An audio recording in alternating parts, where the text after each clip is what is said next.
Hello and welcome to this week's PS4 O'Clock, where I'm talking to Deputy Editor Joel Gregory about his hands-on time with PS4 at Gamescom. Hello everyone, I am here with Joel. Hi. Who has survived Gamescom, just by the sounds of it. Yep, just about. So we're going to be talking about what you played and what you got hands-on with on the PS4. So I guess first of all, what was your best thing? I think it was probably Assassin's Creed 4. Really? And yes. Obviously not a fan of Assassin's Creed 3, so it's not a massive fan. Had to work harder, maybe. I'm a big fan of the series in general, but Assassin's Creed 3 was a bit of a letdown just in terms of what was promised versus what was delivered. But this feels like it's going to be what was promised. Okay, so what's it doing? Well, I did two things. I did one of the assassinations, like a core story assassination. I don't really know the background as to who the guy was and why I had to kill him, but kill him I had to. So I think they used that to show off the fact that stealth is back properly. So I had to sneak through the jungle, and you can hide in the bushes like you could before, but this time the patrol routes are kind of designed better, so you can actually get away from people. You've got more tools to kind of distract them. So I used the berserk dart. So you fire that at one of the brutes, and then he goes a bit mad and kind of starts attacking his squad mates. There was an sort of insanity bomb, wasn't it, before? Yeah, this is less overt, so they don't go, oh look, a bomb's gone off, oh now we've all gone mad. It's just a bit more subtle. So you can use that to kind of distract groups of people and sneak by. And it just doesn't seem as hysterical as if you're seen, you're immediately in a fight with 10 people. Also the Eagle Vision's been tweaked now, so you can go into Eagle Vision and scan the area, and when you see people in Eagle Vision, they then show up on your mini map, and they also show up in wireframe outline when you're out of Eagle Vision. So that's really helpful for tracking where people are. So they kind of want to make it like it used to be, so you can actually do assassinations without being seen, which was basically impossible in all of Assassin's Creed 3. So I tried to not get seen. I failed, but that was my own fault rather than the game's. But I very nearly succeeded to do the whole thing. I had to swim out to this big ship, and I climbed the mast, and I was going for this big spectacular dive off the top of the mast and plunge my knives into this guy, and I aimed at the wrong guy. So I killed the wrong guy and then ended up in this big ruckus. But that just showed off the new combat, which is also better. How pliable is it? Because I'm playing a lot of Splinter Cell at the moment, and it's sort of, if you do mess up and get seen, you can just sort of run away and sort of reset it almost. I don't know. There's a cooldown. Yeah, I don't know how possible that is, because I didn't try, but I was told that the AI system with regard to the stealth has changed slightly, so it's now that last known position thing, so they're not just going to come and follow you wherever you go. So I suppose essentially that would allow you to kind of, if you got seen in a place and then ducked behind somewhere or swam out somewhere or climbed some rooftops, they would probably eventually give up and let you go. I don't know if it would work for if the guy you're supposed to be on a contract for has just seen you kill his mate. I don't know if they'll then be it's probably fine. But yeah, it's definitely been tweaked, and the combat itself is more fun. It's quicker. It's still pretty brutal. You made sort of allusions to kind of Batman being not quite as snappy, but a similar kind of flow. It's got the same kind of. It's going for the same kind of thing. So people don't all attack at the same time, so it doesn't get all confused. But you can quite quickly move from stabbing one guy to countering another guy. Yeah. It's not as snappy as Batman is, but it's moving towards that, and it's definitely better. There's a nice new thing now where you can hit, I think it's triangle, basically at any time, and just fire off a quick shot from your pistol to take someone down, which is quite good. 4 pistols, so more. So quite a lot. Yeah. Too many guns. And so that was good. And then I basically just had a kind of open world demo, and the guy just said, "Do what you want," and that's quite an intimidating prospect because there's a big world out there. You said about the boats, so you can move around faster. The naval combat's more fun. The naval combat looked great in theory in Assassin's 3. It actually wasn't, because it was like fighting in tugboats basically. Lining up that shot. Because you basically have cannons on the sides and that's it. So you had to spin your massive ship around until you lined up. Now it's completely different. There are still those cannons, but the boat is easier to maneuver, so you can line those up easier. But there's also the mortar, which will do a long range strike. the swivel guns are better on the sides, and there's also a gun on the front of the boat now as well, so you don't have to be on the sides. So that I did some of that. That was actually quite fun, and again, it's much swifter, so you're not like some of those naval battles in Assassin's 3 lasted forever. Especially if you got another boat doing the same kind of loop as you're sort of forever never like quite lining up a shot. Weird, ugly dance. So I did some of that. Did like an assault on a fort, which was quite good. Again, it uses like the same boat guns and the mortars and stuff, which was quite good. Did some just like general exploration of the little islands around, kind of found some treasure maps and stuff. There's so many little islands with things to do. Is it going to deliver then? I mean, because that's the thing with Assassin's Creed 3. It looked amazing right up until it came out, and then you realise it was all kind of like like wooden facades that were sort of you walked up to and then tapped on. Yeah, I mean, this totally isn't like that. You know, like in Assassin's 3, to get on your boat, you had to go through a menu or to the harbour master, and it kind of broke the flow. This time, you really can you can stop your boat anywhere you want, dive off and go swimming. No loading, nothing like that. I did some of the scuba diving stuff, which was really stressful because you keep getting attacked by sharks. And yeah, you just kind of do what you want, when you want, where you want, and like that's pretty cool, and it looked amazing as well. Tiny bit glitchy, but you know, we're a few months away from. So I was really impressed. I think this is what Assassins needs to do to kind of get back on track, and it looks like it's doing it really well. Cool. Okay, so that's Assassin's Creed. What else was on your radar? What else sort of stuck in your mind? Watch Dogs. So another big Ubisoft game, but Watch Dogs was great fun. I played about, I guess, 45 minutes, 50 minutes of it, so quite a bit. And I kind of did all the stuff that I knew was in the game. So I hacked one of the CTOS towers, I did one of the vigilante missions, and I did some of the multiplayer stuff where someone invaded my game and then I invaded their game back.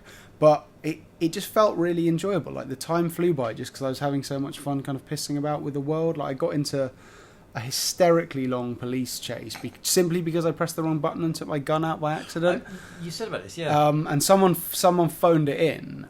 It's like, there's a madman with a gun, and I didn't realise at the time, but you can like, before they phoned it in, you can like rip the phone out of their hand, or you can set a jammer out to stop it. So I didn't do any of that because I basically just been given the pad and didn't really know the buttons. So the police showed up, and I accidentally ran one of them over, and so started this like just shouting it's an accident the whole time. Yeah, like a massive 10-minute police chase all around Chicago, and having to use kind of all the hacks to kind of get out of it. So I used the blockers, which it's quite tricky because you have to basically go past it. What I did the first few times was bring the blockers up just in front of my own car, so that was good. So you have to drive past it and flick to like the rear view camera.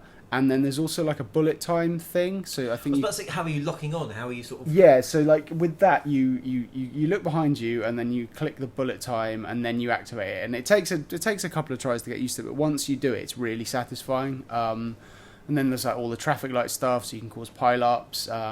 Garage doors, like there are garage doors that open into little alleyways, so you can hide in there, or you can kind of open one, drive in, and close it before your pursuers come. Wow. They showed a new one, which is the steam pipes. Like there's a heating. I don't think this is very realistic because I'm sure cities don't work like this. But under all the streets, there's like steam pipes which carry like heat around, and you can blow those up basically. So if a car drives over one, you set it off and it'll total the car. So yeah, it's just really fun to kind of mess about with. Looks lovely, shooting solid, is there driving's any good. Because they still haven't really sort of explained what you're actually meant to be doing. No, there is a structure. They're keeping that slightly under wraps for now. I spoke to Dominic Gay about the story, and it's basically like a revenge tale. Someone does something to your family, and you have to like essentially recover them and get revenge. But he said there is a very clear story, and at all times they want you to know what the next stage of that story is and how to do it. But you can choose not to do it immediately. You can choose to, be vigilante. Like there's a reputation system in the city, so you can kind of be the hero or it's kind of hated by the civilians. Sounds like the kind of game I'm going to suck up all the side missions and do all the ancillary stuff before we go near. Yeah, and there seemed like there was quite a lot to do. And like I said, it was just really enjoyable to be there and kind of just mess around, like just hack people's phones, get their bank details, hack into like webcams and stuff like that. Like, I don't think it's going to like completely revolutionize open world gaming, but it's going to do it in a way that we haven't seen before in terms of how much interactivity there is with the city. And that's like, although it is coming out on PS3 as well, that feels like a very next gen thing, what it's doing, like the amount of ways you can kind of manipulate your surroundings. So I was really impressed with that. Did you see any of the wind? That was the thing they were always bigging up at the start. I didn't sort of explicitly, but I did notice his jacket like swirling around as he runs, and it does look like it does it in a very organic manner. It's quite impressive. Okay, so what else did you see or play or speak about? I've played quite a few things. I played The Crew. That was fun. Mm-hmm. A little bit different than what I played at E3, which was like that 4-man takedown mission. This was a checkpoint race, like a cross-country thing. And again, it feels like a racer as you know it, like a sort of quite arcadey. The handling wasn't particularly satisfying, but again, what it did was it just kind of let you go where you want. So I mean, in this race, it just put a checkpoint down and said get there however you want. So you can go like on the road, you could smash through farms and fences and stuff like that. Car customization looked really fun. Like you can do it kind of in real time, as it were. The car like deconstructs itself as you swap in new bits. And again, the size of the map is just really impressive. So that was pretty fun. You mentioned the handling or something, but how's the pad feeling? Pad feels great. So I'm just thinking, you're obviously playing all this on the PS4 pad, so you spent probably the most time with it so far. Is it living up to... Yeah, I really like the pad.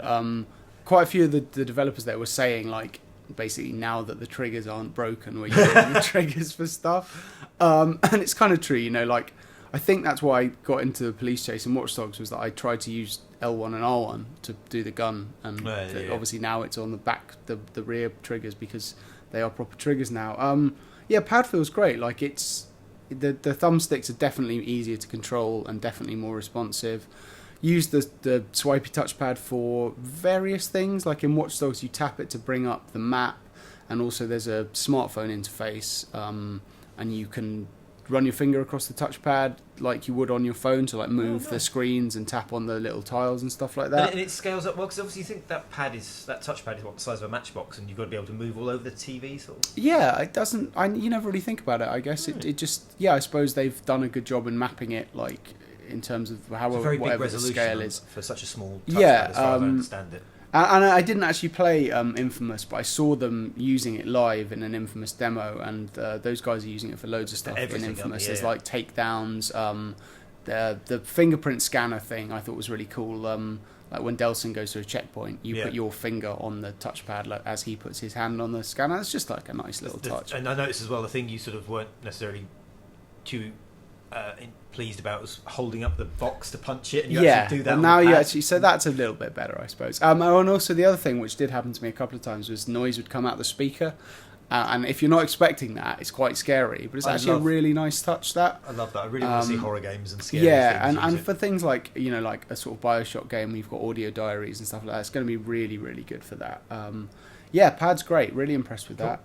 Everything felt really good. Like there was nothing I sort of felt let down by, I wouldn't say. It's looking like a really... And most of those things are launch games. Most of the stuff I played. Like I played Next Gen FIFA, which is very, very good. Distinctly better than PS3 FIFA. What's it doing differently? I'm not a football person, so it feels a lot more fluid. Like current gen FIFA, from what I played early doors, I must say I haven't played the final version, but what I played early on felt a little bit slow and kind of... It was like a little bit like running through treacle. PS4's got none of that. It's doing a lot of cool physics stuff. It looks really, really nice. Is any of that stuff? Does it look like all that kind of player balancing and ball physics and all that sort of stuff? Does it look like it's not made up? Yeah, that you can definitely tell that they've changed a lot of things now. So the players and the ball and stuff kind of work individually, and they kind of work individually and together, like as they would in real life. So they are their own entities. Yeah. But when they meet, the end result is what you'd expect from something far more realistic. So yeah, that was really good. And like I was going to say, these are all games that are going to be out on or very near launch. So it's really exciting. And if you look back at this historically against past launch games, as we did in one of the previous videos, it's shaping up really, really well. Cool. Anything else that sort of stood out while you're there, like a little sort of roundup? Well, it's not something I played, but something I saw, which I was massively impressed by, was The Witcher 3, which is no great surprise because everyone loves The Witcher 3. Yeah. I think the combat looks like it needs a little bit of work, but everything else was hugely impressive. it's enormous. Like the size of the world is absolutely insane. And again, much like Assassins, you can explore it to your leisure and basically go where you want when you want. Yeah. And the thing that really impressed me was they showed this mission that like it has like loads of different parts to it, cutscenes and stuff like that. And then they were like, oh, and that's just a side mission. Like you don't have to do that if you don't want. So if they're putting that much effort into something that you could basically choose to ignore, I can't wait to see what the core missions are like. Yeah. I've only really seen kind of trailers and screens, but everyone I know, every time I see anyone talk about Witcher, it's with this kind of like, oh my god, kind of, I can't believe this game. It basically looked like next gen Red Dead meets Skyrim. Wow. So that's pretty good. Yeah. Yeah. Well, they're talking about the world's like 20% bigger than Skyrim. I mean, I know people 35 times bigger than The Witcher 2. It is. Yeah. I don't know how that compares to Skyrim, but he said the guy I spoke to said bigger. It's definitely bigger. They're throwing out all those kind of the standard kind of the map is bigger stats, but they're impressively bigger. Yeah, but it had all those kind of dynamic events like a Red Dead does, with that kind of fancy tone of something like Skyrim. And again, no loading, aren't they? They're talking about this big sort of... That's no loading, and... 8 gig of RAM, isn't it? This is, yeah, well, I mean, this is next gen only, and it's not coming out till next year, so I imagine by the time it comes out in a year or so, it's going to look even more impressive. Also, the voice acting and the script was really good. It wasn't wasn't kind of hammy, high fantasy nonsense that you kind of roll your eyes at. It was just quite believable dialogue, and delivered really, really well. I think that could be like the first, maybe not the first like great next gen game, but certainly the one where we all suddenly go, oh my gosh, this is what like next gen is all about. What you can do. Yeah, exactly. Cool. Okay, so the highlights then were Assassin's Creed and Watch Dogs. From a hands-on perspective, and probably Witcher from a hands-off perspective. They also served beer in the presentation of The Witcher, so that was nice. Definitely not playing. No. Cool, and the pad sounds like it's everything we hope it would be. Pad is good. Brilliant, cool. Thank you very much. If you want to know anything else, guys and girls, leave us a comment, and we shall see you next week. Cool.